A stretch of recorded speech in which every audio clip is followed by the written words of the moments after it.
ಇನ್ನು ಬೈ ಎಲೆಕ್ಷನ್ಗಾಗಿ ನಾಳೆಯಿಂದ ಅಸಲಿ ಅಖಾಡ ರಂಗೇರಲಿದೆ. ಅಭ್ಯರ್ಥಿಗಳ ಪರ ಘಟಾನುಘಟಿ ನಾಯಕರು ಚುನಾವಣೆಯ ಪ್ರಚಾರಕ್ಕಿಳಿಯಲಿದ್ದಾರೆ.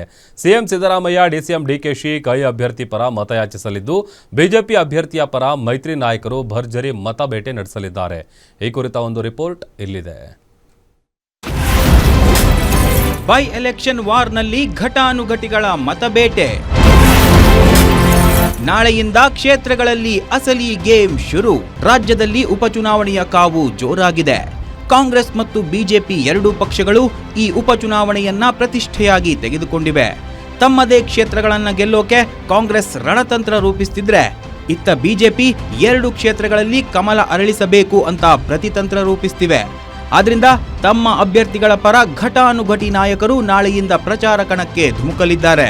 ಕಾಂಗ್ರೆಸ್ ಅಭ್ಯರ್ಥಿಗಳ ಪರವಾಗಿ ಸಿಎಂ ಸಿದ್ದರಾಮಯ್ಯ ಮತ್ತು ಡಿಸಿಎಂ ಡಿಕೆಶಿ ಪ್ರಚಾರ ಮಾಡಲಿದ್ದು, 2 ಕ್ಷೇತ್ರಕ್ಕೆ ಕಾಂಗ್ರೆಸ್ನ 12 ಸಚಿವರನ್ನ ಉಸ್ತುವಾರಿಯಾಗಿ ನೇಮಕ ಮಾಡಿದ್ದಾರೆ. ನಾಳೆಯಿಂದ 8 ದಿನಗಳ ಕಾಲ ಸಿಎಂ ಪ್ರವಾಸ ಕೈಗೊಂಡಿದ್ದು, ಮೊದಲಿಗೆ ಬಾಗಲಕೋಟೆಯಲ್ಲಿ ಮತಯಾಚನೆ ಮಾಡಲಿದ್ದಾರೆ. ಉಪಚುನಾವಣೆಯಲ್ಲಿ ದಾವಣಗೆರೆಗಿಂತ ಬಾಗಲಕೋಟೆಯಲ್ಲಿ ಟಫ್ ಫೈಟ್ ಆಗೋ ಸಾಧ್ಯತೆ ಇದೆ. ಹೀಗಾಗಿ ಉಮೇಶ್ ಮೇಟಿಗೆ ಮತ ನೀಡುವಂತೆ ಮನವಿ ಮಾಡಲಿದ್ದಾರೆ.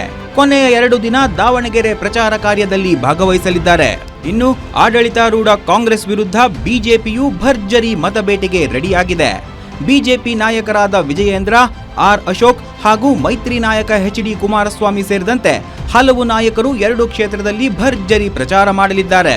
ಸರ್ಕಾರಕ್ಕೆ 3 ವರ್ಷ ಪೂರೈಸುತ್ತಿರುವ ಸಂದರ್ಭದಲ್ಲಿ ಉಪಚುನಾವಣೆ ನಡೆಯುತ್ತಿದೆ. ಹೀಗಾಗಿ ಕಾಂಗ್ರೆಸ್ ಸರ್ಕಾರದ ವಿರೋಧಿ ಅಲೆ ಸಾಬೀತುಪಡಿಸಲು ಬಿಜೆಪಿಗೆ ಒಳ್ಳೆಯ ಅವಕಾಶ. ಆದ್ರೆ ಸರ್ಕಾರದ ಗ್ಯಾರಂಟಿ ಯೋಜನೆಗಳು ಕೈ ಅಭ್ಯರ್ಥಿಗಳ ಕೈ ಹಿಡಿಯುತ್ತವೆಯಾ ಅನ್ನೋದನ್ನ ಕಾದು ನೋಡಬೇಕಿದೆ. Durgesh Nayak, political bureau, Guarantee News, Bengaluru.